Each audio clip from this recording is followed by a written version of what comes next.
Les vraies voix Sud Radio, 17h-20h, Philippe David. Retour des vraies voix avec Philippe Bilger, Sébastien Ménard et Olivier d'Artigol. On passe au grand débat du jour à propos du projet de loi immigration présenté hier à l'Assemblée nationale. Les vraies voix Sud Radio, le grand débat du jour.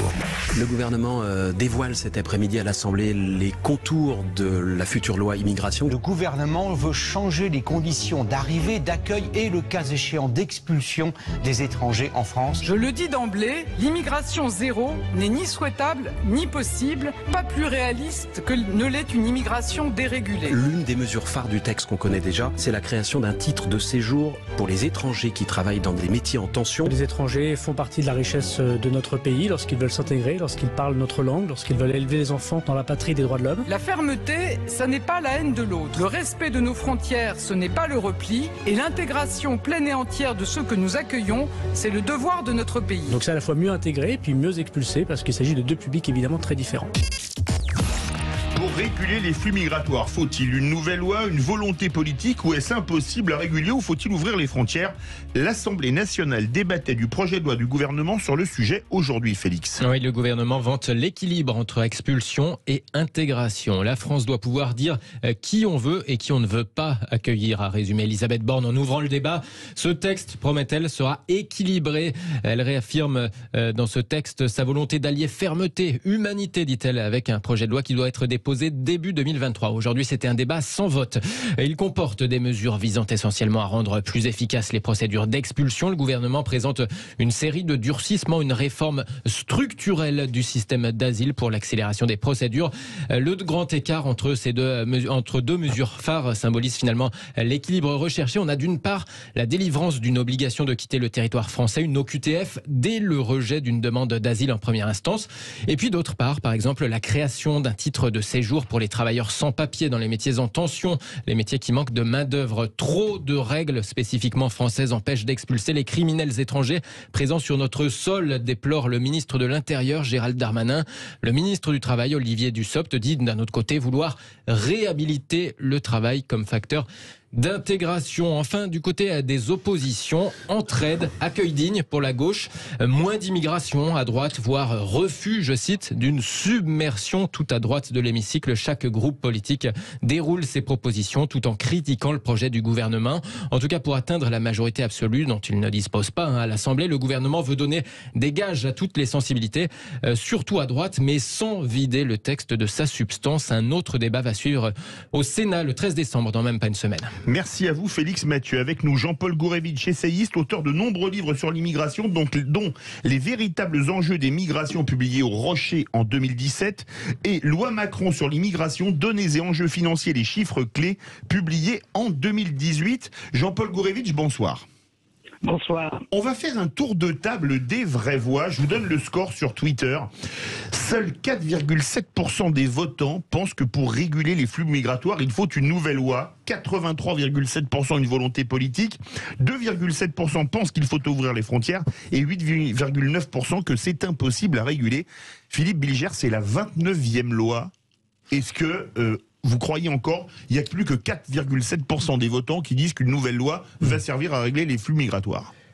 J'ai cru comprendre quel était votre point de vue, Philippe. Il est clair que je finis par croire que un projet de loi sur l'immigration devient pour chaque gouvernement, chaque pouvoir, une sorte d'exercice obligé pour montrer qu'il attache de l'importance à ce qui profondément bouleverse, préoccupe, indigne la France. Premier point. Deuxième point, et j'ai terminé, je ne trouve pas choquant en soi que dans un même projet de loi, il y ait des séquences dures, rigides, nécessaires, par exemple simplifier l'état de droit, voire le transformer pour qu'il soit plus efficace, et deuxièmement, des mesures qui soient plus bienveillantes. Ce que je dénonce, c'est l'appel d'air de ces légalisations dans les métiers en tension, alors que j'aurais préféré qu'on prenne des mesures favorisant les droits des immigrés déjà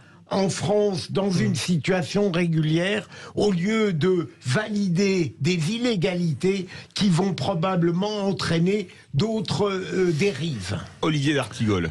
Faut-il avoir une réflexion, une politique sur l'immigration? Bien évidemment. Je ne fais pas partie des gens de gauche qui sont dans un déni des réalités et qui disent ce n'est pas une question, c'est une question, avec d'autres. Je trouve que le débat est très mal parti. J'ai tendance à croire par le jeu parlementaire que le gouvernement, l'exécutif n'aura pas de majorité s'il ne fait pas un mouvement vers les députés LR. Le texte passera d'abord au Sénat, c'est très important de se le dire hein, par rapport à certaines réalités politiques et parlementaires.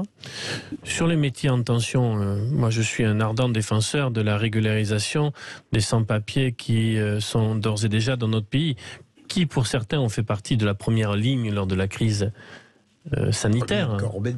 Oui, qui étaient les premiers de corvée. Oui, bien sûr. Sur les métiers qu'on a découverts essentiels, qui font tourner la société. J'ai lu dans la presse récemment que, par exemple, on avait proposé à une médecin un contrat de travail à l'hôpital et que, suite à la fin de ce contrat de travail, elle était sous le coup d'une OQTF. Ce n'est pas acceptable. Je lis aussi que par le biais de la sous-traitance, alors que l'État est donneur d'ordre sur de grandes infrastructures pour les JO de Paris, certains travailleurs sans papier travaillent pour ces infrastructures dans des conditions inacceptables, y compris de sécurité. Donc je pense qu'il y a des questions urgentes à traiter. Sébastien Ménard. Pour moi, cette loi additionnelle, supplémentaire, est totalement inutile. Il suffit aujourd'hui d'appliquer les lois françaises. Voilà, il y en a déjà 28. Mais il y en a déjà 28, sauf qu'a priori, on ne les applique pas, on ne sait pas les appliquer parce qu'on manque peut-être de courage politique, on manque de clairvoyance populaire, on manque aussi de bon sens médiatique. Parce qu'on n'est pas capable d'assumer, effectivement, d'un côté, comme le disent mes deux amis du jour, tendre la main à celles et ceux qui parlent notre langue, qui ont une envie de s'intégrer, d'aider la France, à construire la France, à partager cet idéal républicain. Et il n'y a pas de sujet. Et moi aussi, je suis plutôt de ceux qui, au centre-droite, dit il faut régulariser toutes celles et tous ceux. Occupons-nous de celles et ceux qui sont là. Accueillons évidemment les malheureux des enfants, des femmes, des enfants qu'on laisse dépérir sur des bateaux ivres sur la Méditerranée. Tout ça, ok. Mais à un moment donné, il faut aussi avoir le courage d'être ferme avec celles et ceux qui n'ont rien à faire sur notre territoire. Et pour ça, honnêtement, on n'a pas besoin d'une nouvelle loi. Jean-Paul Gourevitch, je rappelle, vous êtes essayiste, auteur des livres Les véritables enjeux des migrations aux éditions du Rocher et la loi Macron sur l'immigration, données et enjeux financiers, les chiffres clés de 2018. Certes, qu'est-ce que vous voulez répondre aux vraies voix? Tiens, tout d'abord. Alors, je pourrais être à peu près d'accord avec tout ce qui avait été dit. D'abord, une nouvelle loi, ça ne servira à rien. C'est un exercice obligé. Ça se fait dans chaque législation et on constate que régulièrement, ces lois ne sont pas appliquées parce que la plupart du temps, elles ne sont pas applicables.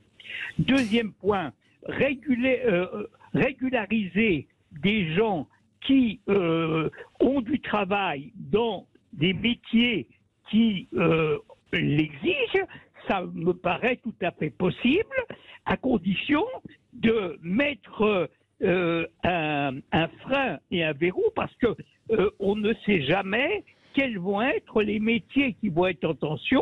Un métier qui est en tension une année n'est plus en tension 10 ans après. Donc là, il y a peut-être des dates et des durées à voir. Troisièmement, en ce qui concerne l'ouverture des frontières, ce qui est caractéristique, c'est que à partir du moment où un migrant en situation irrégulière met le pied en Europe, il a toute chance d'y rester.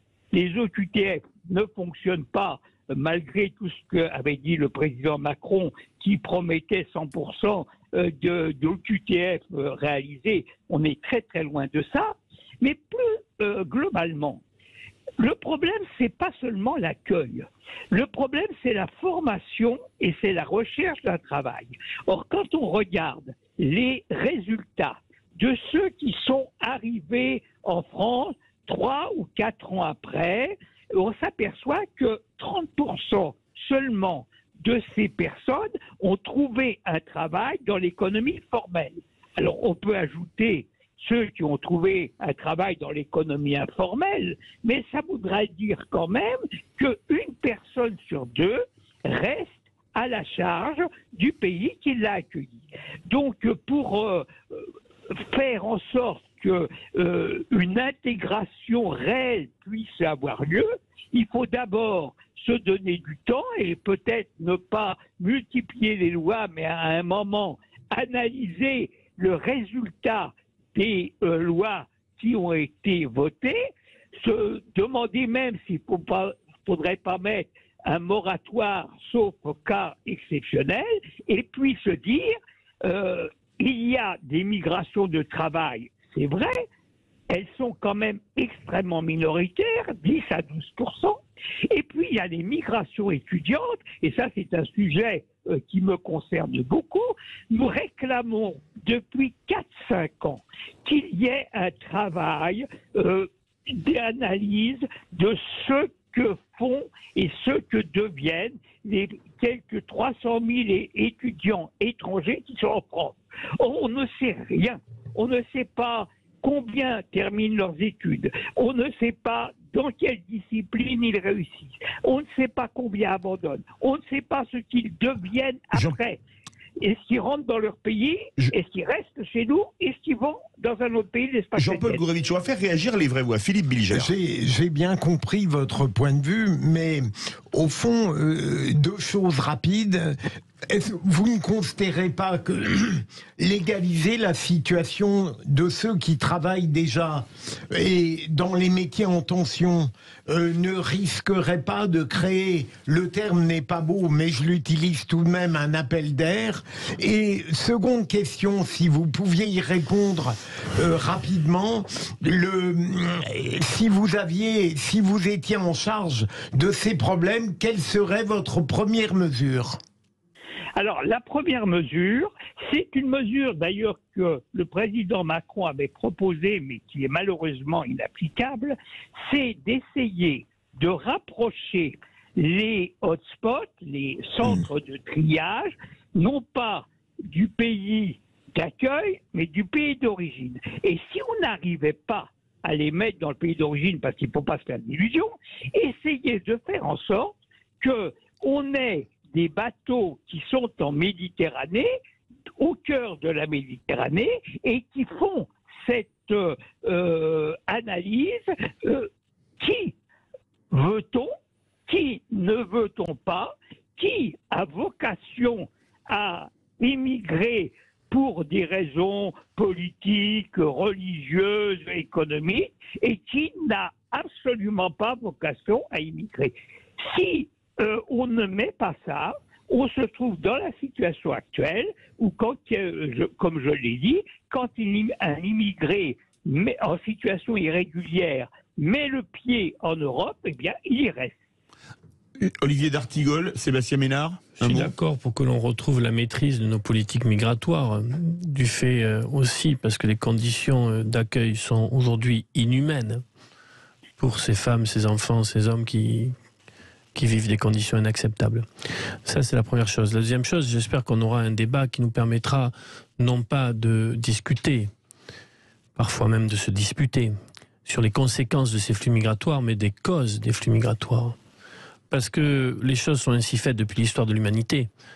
Un être humain qui veut partir parce qu'il juge qu'il aura de meilleures conditions de vie, vous pouvez ériger tous les murs ou les barbelés que vous voulez, il partira.